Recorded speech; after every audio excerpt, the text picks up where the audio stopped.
You know what's pissing me off? You can Google it. There's a bunch of resources out there. Everyone's worried about that. You know, everyone wants a silver chain.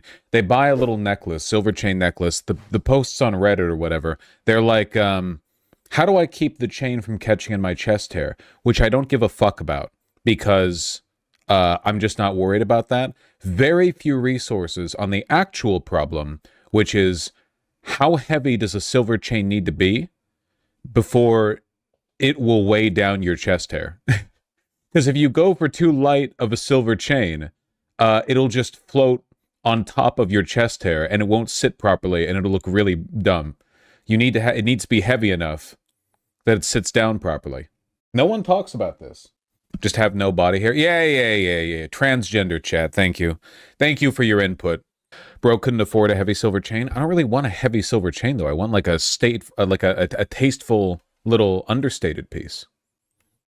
Anyway, you know, because I've worn like little chains before, but there's too much going on over here, and I'm hairier than I look too because I'm like a dirty blonde. So if I had black hair, I mean, it would be like a wall. Do you like having body hair? Yeah, I don't really care, I guess. I don't think I'd mind being hairless, but I definitely don't mind being hairy. I minded in high school because back when I was in high school, the big thing with the Goyles was Justin Bieber, right? That was like the heartthrob at the time. So when I was like 15, I was like, I wonder if being hairy is like an impediment to my ability to attract people, you know? Not actually an issue once you're out of high school. Do you have lighter hair when you were younger? Yeah, for sure. Yeah, definitely lighter. Me and my brother both. Oh my God, the cats are losing their minds. I played with them, I fed them, and then I fed them extra before stream. It's going to be a long stream. I did that so they wouldn't bother me. They're going to bother me anyway. Oh, man. You look super tired. Can we normalize not making unprompted comments about people's appearances? What the fuck? I slept okay. What do you want from me? I feel fine today. This is like the one day of this week that I feel fine. What the fuck? Jesus Christ. Yeah, you guys on a first date with a cute girl. Ah, man, you look tired today. What is wrong with you? Jesus. Do you like box cut chains? Nah, it's not, because the thing is, a lot of silver chains are like streetwear style, but for me, the classic silver chain is like a very thin one, a very, very thin one. Just a little glint that catches the sunlight, you know? Not really a statement piece. I don't think I can do that. Like, if I want to pull a, yeah, Robert Redford is a good example. Who's Robert Redford? We'll get to that. You know what I saw the other day? Django, for the first time. The Johnny Depp lizard. The Chameleon? That was a good-ass movie. Oh, Ringo, not Django. Sorry, I mixed up the names. Django Unchained. No, I've seen that. Ringo. Rango? Ringo? That was a good movie. Ringo was a beetle? No, he was a lizard. I've been to Filson, buddy. It was great, yeah. Here, this is what I mean. This to me is like a little silver chain like that, see? But he's so much less hairy than me. He looks gay. Everyone from the 70s looks gay today. Yeah, that looks real good. Shave a chain shape into your chest hair. Like, just take a buzzer to it and cut out a little groove for the necklace to sit in. Why are we looking at gay dudes? Dude, male sexuality has regressed so much because guys will be thinking they're all that, going out to the fucking 7-Eleven to buy a Diet Coke while wearing head-to-toe pajamas. And then they'll look at a photo of a guy dressed up to the nines and they'll be like, that's gay. And then they'll fucking scratch their shit-stained underpants. I don't like, what do you mean that looks gay? Gay people have always dressed better than you. What are you insulting them for? Guy who thinks wearing all black is fashion. Guy who's still traumatized from being called fat in high school, so he wears a hoodie 6 sizes too large for him, and think he's all that when the hem of the hoodie goes, like, to the hem of the shorts that he's wearing. Get over yourself. No one's calling you fat anymore. Everyone's fat. Except me. That's not true. I think it's the denim jacket. Without the jacket, people would just think he looks country. Okay, wait, I'm sorry. I really shouldn't be focusing on this. But your assertion is that the Lee Ryder jacket, almost identical to the one I'm wearing right now, except for a different fabric, this jacket is taking away from the country vibe? I don't know what the fuck you're on about. You people are insane. It adds the homosexual vibe? The Lee Ryder jacket. Honestly, I don't know. I don't know with you people. I don't know. Dana, you see this shit? You see what I have to put up with? Cowboys were always a bit homosexual. What are you talking about? Name one movie that's about gay cowboys. Moving on. Some have called you China's Nostradamus. You had 3 famous predictions in 2024 that Trump would get elected, that he would start a war with Iran, and that he would lose a war with Iran. Iran clearly has the strategic advantage. I think the next step in the escalation ladder is that Trump will send in ground forces. Nikki Haley was key to your prediction about Iran. You said Trump would pick her as his running mate, but he didn't pick her. I think that the problem with education is that it focuses too much on facts, too much on rigor, and not enough on imagination. Too much on facts. Do you hear yourself? You talk about this pre-far-right concept of Pax Judaica, a new world order centered around Israel. Surely you understand why a lot of people think at best you're trafficking in pretty anti-Semitic tropes, and at worst, you're a card-carrying anti-Semite. Sorry, what is wrong with the term Pax Judaica? You tell me. Does China control what you say now? Your critics might say they're using you as a propagandist. It is possible I'm a useful idiot. And I suspect that there are many entities around the world who would like to amplify my message, including the Chinese government. Hold on. You don't call yourself Professor Jiang on your YouTube channel. I do now, but when I first started out, if you go way back to my early lectures... It doesn't matter when you first started out. You do call yourself Professor Jiang and you're not a professor. What is your big prediction now for 2026? We'll see what happens. We can test it out at the end of the year. Neat. There's a world out there where all the conspiracies are flipped because America decided that, like, Armenia would be our super-duper hardcore Caucasus-based military base against the Soviet Union. And now, today, people are talking about, like, Pax Armenianica. And we have to deal with a bunch of Armenian supremacists in media, you know? And you can't criticize Armenia no matter what. And if you ever do criticize Armenia, a bipartisan consensus of largely non-Armenian people accuse you of being Armenophobic. Why are you booing him? He's right. This is one of those like subtler tips that you pick up on, but the terminology people use is really, really important. Pax Judaica is a fucking insane thing to say. Also, it does kind of like rope Jewish people in. Just like Greater Israel is the term everyone uses, or like Israeli ethno-supremacy. Like there's a bunch of terms people use, but people like conspiracy theorists like to invoke like spooky terms, you know, like his obsession with invoking the Illuminati or whatever. Pax Retardica. Yeah, also known as youtube.com/c/Vaush. The full 5-minute version of this interview. No, it's okay. It's okay. Yeah, but the idea behind it is right. For one, no, it's kind of not. And for two, the terminology really does matter. But like, no, Pax Judaica is not a... The whole Pax Judaica thing makes no sense because the original Pax Romana just means Roman peace. So the term would be Pax Judea, which would just mean Judean peace. You can't just use Latin to make things sound spooky. Also, like, the whole point of Pax Romana was the idea that the Romans used force to spread peace. But that's not even the pretext that Israel's using. Like, Israel's rhetoric isn't, we need to conquer all of the Middle East and all of the Levant in order to spread peace. Their rhetoric is like, this land was promised to us 3,000 years ago, this belongs to us, Greater Israel, blah, blah, blah. Like, it's not, you're not referring to the same set of motivations at all. It's just like spooky. Israel's kind of doing that though, not their rhetoric, but their actions. In action, they're spreading peace. Is that the truth? Did you end up going to the link opening? There were a lot of people there. Dude, yes! Absolutely, I was there. There was a gigantic, thousands of people showed up. This big goddamn event. Here, is there like a video? There has some video from today. Thousands of people. The opening of the several lines to the Seattle link that finally merge 1 and 2. The 1 and 2 lines. You know, Seattle's on the up and up. Yes, it is. Yes, sir. Was looking out for you, but I didn't see you lol. I was only there for about 45 minutes. I had some other stuff to do today. But no, yeah. Here, King 5 Seattle live stream. No, show the crowd.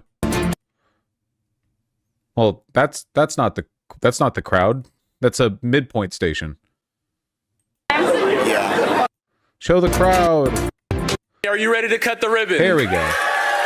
Pierce County, are you ready? Snohomish There was a senator there, a Senator Mullen, I think, who I heard speaking. County, are you ready? Oh, cool. Very good. Good coverage. Oh, good. Thank you, King 5. Really. Jesus Christ. Really? We can't even see the ribbon cutting here? Oh, my God. Jesus Christ. Fucking Joke of a town. There were a bunch of furries there. I saw a guy in a pup mask. Guy, I don't know if it's a guy. You can never tell with Seattle. Who knows? That's still like 25 people? No. There were thousands of people there. It was a huge... The whole thing was at a park. There were gigantic tents. I don't know why nobody wants to show the big crowd. It's fucked up. Yeah, I don't see it. Okay, I mean, I took pictures, but I'm not going to upload that shit from my phone right now. I'd move to Seattle, but I'm diabetic, so I'm good in BC as my insulin's covered here. Yeah, you don't want to subject yourself to American healthcare. That is definitely true. How does PV avoid infighting like DSA? Avoid infighting. Dude, the infighting shit is so fucking irresponsible, man. I hated it when Hassan did it. I hated it when Destiny did it. Like, in my opinion, the process of moving people from being like worthless live stream viewers who suck into being productive human beings who get engaged in their local communities and so on, like, it's such a big difference, you know? I understand. Honestly, I would rather you guys go out there and get, like, cut your teeth in some real life experience going, even if it's like a more liberal Democratic candidate, because your ability to affect your will there will pay out dividends in the future. Who knows what career opportunities might open up to you, what skills you might develop. I don't know. To me, it's like a sacred space a little bit, you know? Not to say that you should have no standards with how you canvass, but you should absolutely, I guess, allow for a bit of deference or leeway when it comes to, like, let me put it this way, okay? Almost every candidate, basically all of them, maybe all of them, every candidate that PV is pushed for is not left enough for me, to make me happy.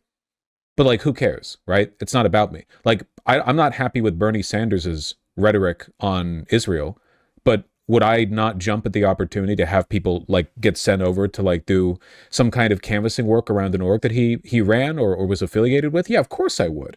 The whole point is to, you get the experience, and that helps you build the world that you want to build, you know? And my goal, I guess, is both to help inform you on my position on why I think the world should look like this or look like that, and also to help you get an opportunity to develop those skills. So no, I guess I just don't really respect the infighting stuff, or like the dragging of the org or whatever. PV does good work. They do good work. Thoughts on the outfighting? Well, that's a different story. That's a different dealio. I was wearing jean shorts for a bit to really pull together the look, but it was too cold, so I'm wearing a Western shirt tucked into pajama pants, which I might say I'm extremely comfortable right now. You look ridiculous? Nah, I look fine. Well, it doesn't look good. Why is everyone so mean to me? Comfort overall. But, like, this is what's appearing while I'm sitting down. Mods, you should just nuke bulge. It is crazy that a bunch of people in chat seem to think it's okay to say bulge whenever I, like, get up or get down or something. That is insane. Like, sometimes I feel like you guys get a little bit too comfortable. Comfortable like me, because I'm wearing my pajama pants. But is the top comfy? Yeah, it's super comfy. People like that. People who say that are as disgusting as guys who say nice tits in a girl's chat. Yeah, like, genuinely, it's literally like the same thing. it's identical in every practical sense. What's the jacket? It's a goddamn Lee Ryder Buck Mason collab, motherfucker. The texture on your button down is immaculate, by the way. What kind of fabric it is? Okay. I'll actually talk this up, okay? It's a salt and pepper shirt, all right? Dark brown and white crossed together. And one of the threads, I don't know which one, is linen, and the other is cotton. 50% linen, 50% cotton. So it's super, super light and comfortable. Super, super, super light and comfortable. It feels really nice to wear. Comfy blend. Yeah, I'm fond of it. How's the weight? It weighs like an ounce. It's very light. Goes well with the jacket? Yeah, of course. Lee Ryder, that's a classic Western jacket right there. Well, not too classic. Can I get your take on nylon pants? It depends on what you're doing with them, but there are plenty of, excuse me, plenty of good reasons to wear, wear nylon pants. Be waterproof, right? Is that the sort of thing that will look even better with age? In general, well-constructed natural fibers look better with age because the structure of the fiber that gets woven into a yarn is more complicated. So when you wear it, you break down the cellulose fibers inside of the strand and you make it more broken in, and it gives it this kind of worn texture. But that doesn't really happen with polyester or other plastic, synthetic fibers because they're filaments. They're not yarns. It's like a single strand. Well, it is a yarn, but it's not it's a single strand of a polymer. It doesn't have all the internal molecular complexity. You maybe hate synthetic textile. Listen, synthetics have a perfectly good for waterproofing, for tech wear, hiking stuff. You know, there's lots and lots of good reasons to wear synthetics. I have synthetics, you know. I have synthetic bombers. I have synthetic hiking pants. I have a lot of my socks have synthetics in it because they add durability. My underwear are are partially polyester because they're a microfiber, super soft. You get me. They often smell weird if worn too long. That's because synthetic fibers are made of plastic, and plastic is made of oil, and oil attracts other oil. So when you sweat or exude any body oils, which everyone does, those body oils can get trapped in the filaments of the polyester, and as they oxidize, they can attract bacteria, which will smell. So you have to treat synthetic fibers differently. Why does it feel like socks break more easily than they used to? It depends on where you get your socks. My socks are from Japan. Sorry. It's true though. Like, wash them more? It depends. It depends. Depends. It's just brown rice, heavily seasoned black beans, and Greek yogurt on top. Macronutritionally, it's basically like a health potion. What would you say would be your #1 issue if you're recording one of these? Probably getting corporate money out of politics. The problem is every Democrat says they want to do that, but the only ones that actually will do it are ones that oppose Israel. So my one would be Israel, because I think that Israel is a sincerity litmus test that determines how cucked you are to capital. If you are pro-Israel as a Democrat, you are absolutely cucked to capital. Like, you will listen to the donors, you will listen to the consultants and the lobbyists. But if you're willing to be brave and oppose Israel for their obviously monstrous behavior, I think that's a positive. It's an indicator that you can be moved in other issues. I would assume anyone who is anti-Israel from the Democrat side is also like pro green energy investment, pro like doing something about climate change, that kind of stuff. You know, I think it's a good like broad litmus test. Obviously, we should push for progressive values, but the problem with a lot of Democrats isn't that they're not progressive. They're not even liberal. Like, you don't oppose the war in Iran? What the fuck are you doing, dude? That's insane. It goes beyond not being progressive. Like, in my mind, the difference between a progressive and a non-progressive Democrat is like LGBT issues and being Medicare for all versus being like, you know, Obamacare, I guess. Like, that's the line kind of. But I guess not. Like, I guess progressive means the difference between being like a liberal or being a Republican. You know, it's crazy. Vaush, I know you deny you're a Marxist-Leninist, but you must admit Lenin had impeccable theory. Impeccable. Yes, Lenin had good theory. But Marxism-Leninism wasn't created by Lenin. It was created by Stalin and the Politburo to justify his authoritarian rule. Marxism-Leninism was never invoked by Lenin because he wasn't an arrogant... Well, he was an arrogant piece of shit, but he wasn't so arrogant that he would tie his own ideology's name with a hyphen to Marxism. But yes, some of the stuff that Lenin read was pretty good. On authority is heavily overrated. Agreed, but that's not Lenin. Vaush be like, I'm a Leninist, but not an ML. Okay, I'm going to lay this on thick so you understand it. That is actually a coherent position. Because Leninism is a real thing, and Marxism-Leninism isn't. It's a fake syncretic ideology created by the Politburo and Stalin to legitimize his reign, because Stalin couldn't produce theory because he was a moron. So they had to tie him, like, ideologically to his more intelligent forebears. Not a Leninist.